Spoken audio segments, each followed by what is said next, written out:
Good afternoon, students. I welcome you all for the class. Today, we'll be going to discuss the last two topics of your second unit, that is CPU to IOP communication and Intel 8089 IOP. So, in the previous class, we have discussed regarding the DMA transfer and something information about CPU IOP communication. In this class, we'll be going to see in detail regarding the CPU IOP communication and also the Intel 8089 input output processor. IOP is nothing but input output processor.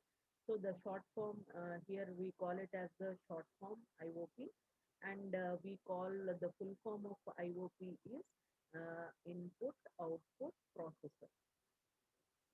So this is the full form of IOP. So first we'll be going to see the CPU IOP communication. So here, how what is an IOP? So as we all well aware of what is the CPU. CPU is a processor which can do by itself all the activities it can do by itself. In the same manner, IOP is also a processor. IOP is nothing but input output processor. So IOP is nothing but input output processor. So what this IOP is going to do in the sense, this IOP is especially meant for doing input output operations.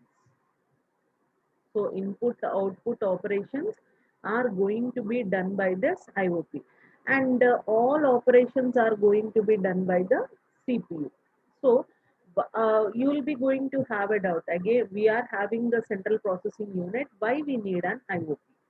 Why we need an IOP in the sense like in order to make free the CPU, this IOP is going to be introduced.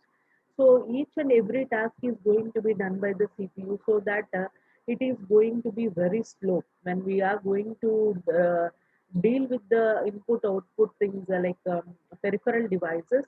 The peripheral devices are very much slow when compared with this CPU. So in order to balance that communication, like we have gone for this input output processor.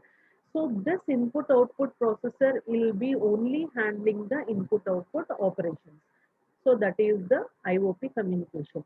So here input output processor will be contacting directly with the memory. So without the CPU, it will be going to contact indirectly with the memory without the CPU intervention like DMA. So DMA we have seen like the DMA is also the direct memory access, as the name itself indicates. It is going to access the memory directly without the intervention of the CPU. In the same manner, this IOP is also can contact with the CPU directly. Right? This IOP is a processor with a direct memory access capability. So that is the main advantage of IOP. So this IOP is going to communicate with IO devices, input output devices. It is going to communicate. Like as I have said you that it is similar to the CPU, except that it is designed to handle the details of input output processing. So that is the main difference between the CPU and the IOP communication. Fine. So here.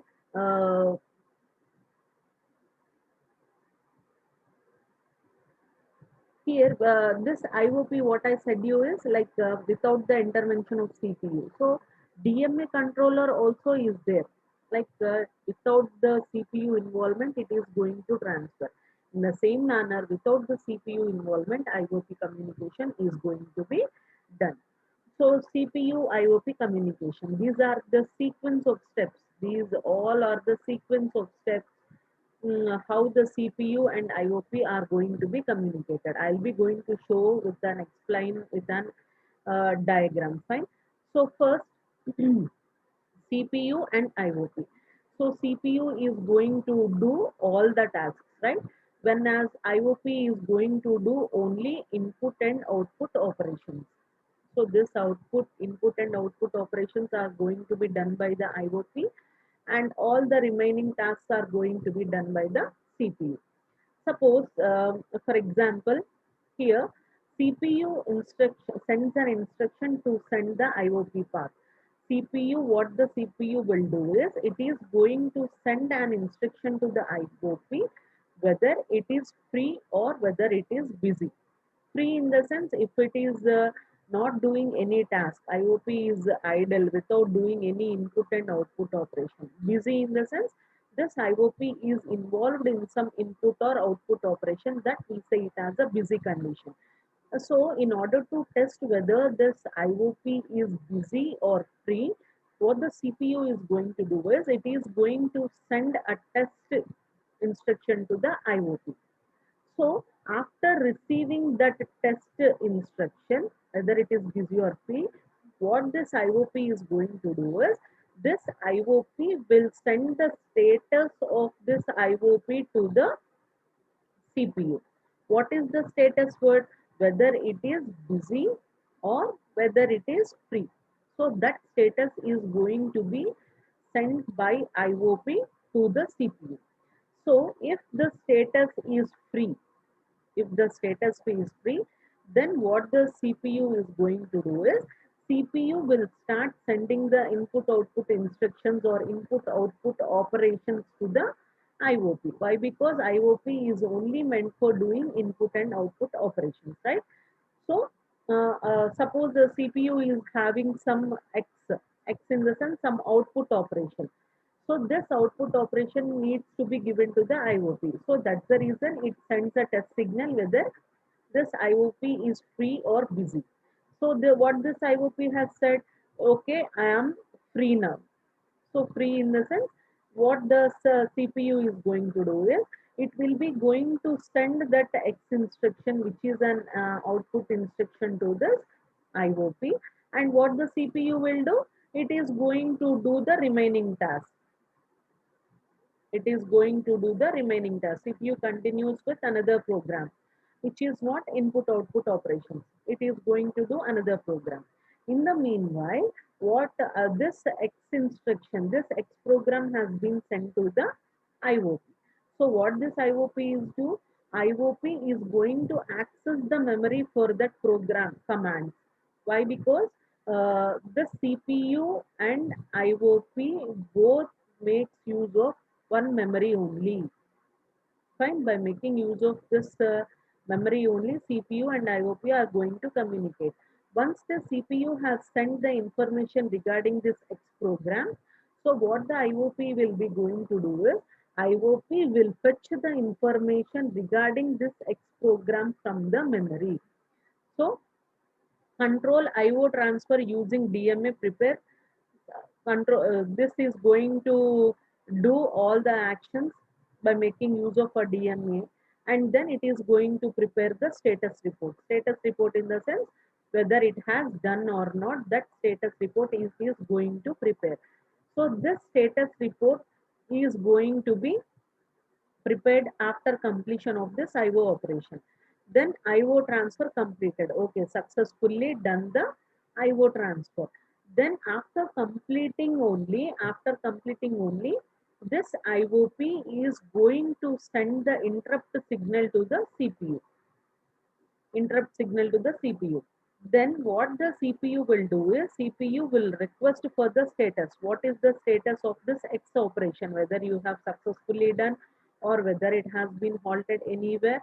Like that, it is going to ask for the status. So then what this IOP is going to do is it is transferring the status code to the memory location, updated in the memory location. Why? Because the CPU and IOP make uses of the common memory.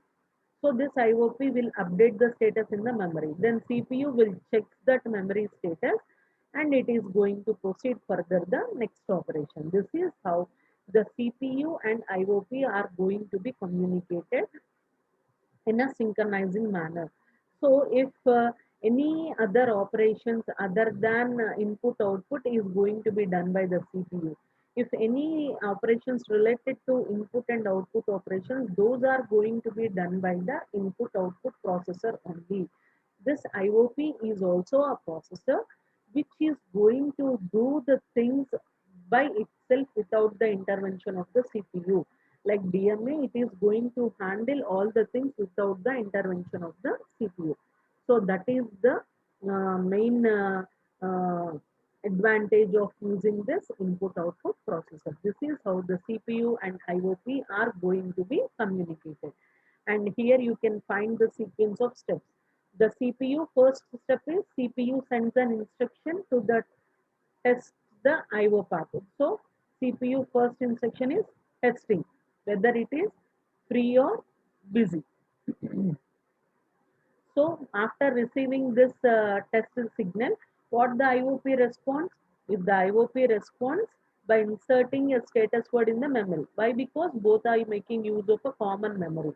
So CPU is making use of this memory and IOP is making use of this memory.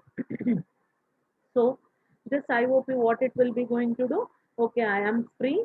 That status word is updated in the memory. So this CPU will be checking this memory when it is free. Then the CPU is going to assign some task to the IOP. So some X task has been assigned. What the IOP will do is, what is the information related to X task, that information it will be going to take from the memory, and this IOP is going to complete the X task. After completing the X task, this IOP is going to send an interrupt signal to CPU. Then CPU, what it is going to do? CPU asks for status, whether that X task is completed or not, it will ask. Then what the IOP will do? IOP will update the status in memory. So then the CPU will check the status in the memory, and if it is completed, it will stop, or else it will proceed further for the any action. So this is how the CPU and IOP are going to be communicated. Hope you got the clear idea than SBS class, right? So this is how the CPU and IOP communication is going to be done. And another topic is Intel 8089 IOP. So this is the last topic in your second unit. So in your second unit, this is the last topic, Intel 8089 IOP. So this Intel 8089 IOP is specifically meant for input-output operations. So this 8089 microprocessor is specifically meant for input-output operations. So that's the reason we mentioned the name as input-output processor. It is also a processor. So which is going to do the things without the intervention of CPU. Without the involvement of CPU, this is going to do, or it is going to perform the operations without the involvement of CPU. Fine. This is how the IOP is going to be done. This second point is, this IOP is going to handle, what it is going to handle? Input and output operations. Input and output operations are going to be handled by this IOP. So these are the key points. And next one, what is the third point? Third important point is, it controls and manages the IO task. It is going to control and manage IO task. And another important point is, it fetches also. Why? Because in the memory it has to fetch, right? It fetch and execute the instruction from IO device. So these are the key points regarding this Intel 8089 IOP. And another key point is, the CPU process the required for solving the computation task. So CPU will process the required information for solving the computation. So this is the brief introduction regarding this Intel 8089 IOP. Fine. So here, this is the theory and this is the IOP, Intel 8089 IOP. Here, this is an input processor. As I have said you, the CPU is connected to the memory, as well as this IO processor is connected to the memory. So both CPU and IOP are connected to the memory. And to this IOP, these P1, P2, P3, P4 are peripheral devices. These are peripheral devices. Peripheral devices are nothing but input-output devices. Fine.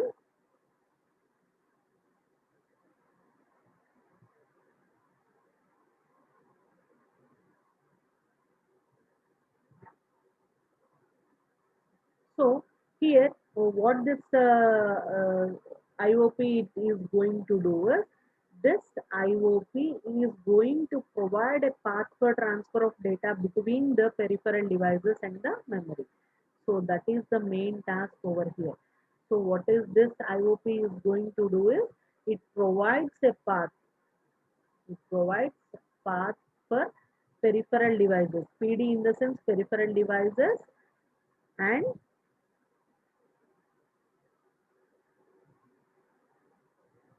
memory.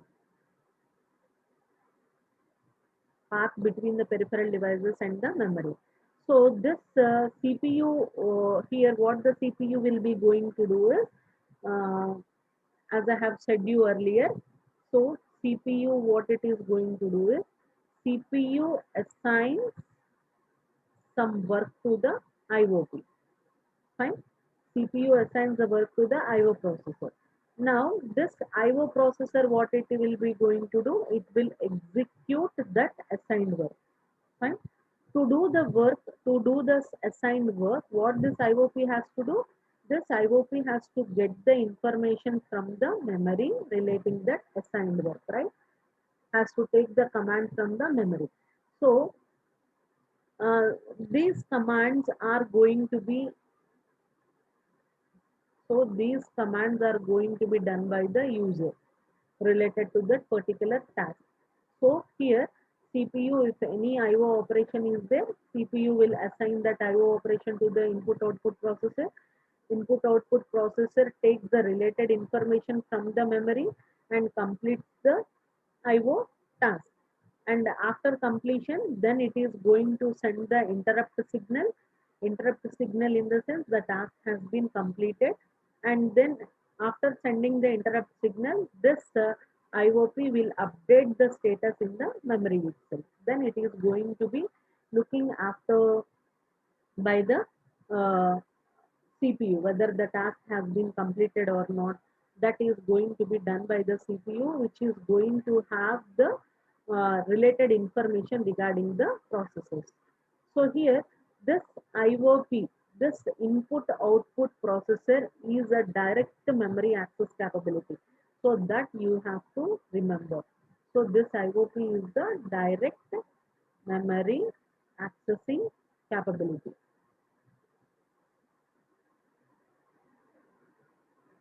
Fine. This IOP is going to have the direct memory accessing capability. Here, IOP controls then manages the input output task. So that is the second important major thing. So input output tasks are going to be managed by this IOP. Fine.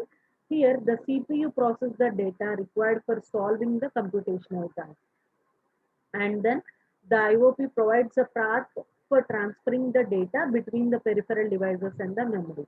Then after that, the CPU is going to assign some task to initiate the IO program, to this IO program. This IOP operates independent from the CPU and transfer the data between the peripheral devices and the memory. Without the intervention of CPU, we transfer the peripheral devices, transfer the data between the peripheral devices and the memory. Here, the communication between the IOP and the device is similar to the normal transferring method.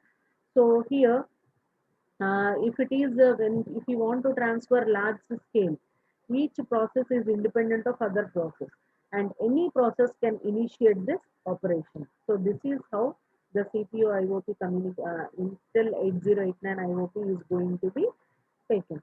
So here instructions that are read from the memory by an IOP, those we call it as commands.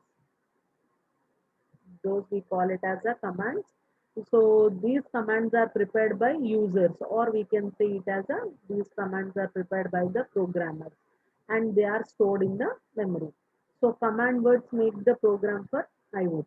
So this is how the Intel 8089 IOP is going to be working. So here you can see the mm, a theory part of it. So as I have said you, IOP is a processor with direct memory accessing capability. So this is the major important point in this. The computer system divided into a memory unit and number of processes. Fine. So here the IOP controls and manages the input output task. So that is the main purpose of IOP. And the CPU processes the data required for solving the computational task. This IOP provides a path for the transfer of data between the peripherals and the memory, and CPU assigns the task for initiating the IO program.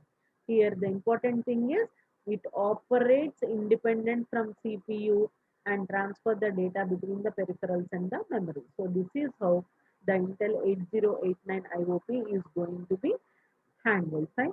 This is the end of your unit 2. Fine. So in unit 2, we have seen input-output organization, what is an interface, what are the different modes of transfer, so programmed IO, interrupt driven IO, DMA. In DMA, we have seen the DMA block diagram, DMA controller and DMA transfer. And we have seen how the CPU and the IOP are going to be communicated, and how at the last one is what is an Intel 8089 IOP. So all these things are going to be covered in your second unit. So here, with this, we will be going to conclude the today's class as well as the unit 2. And from the next class onwards, like we'll be going to uh, see, we'll be going to see the next unit, that is the third unit. Third unit, which is going to have many of the things, fine. So that is going to be seen in our third unit. And thank you all students. Have a great day.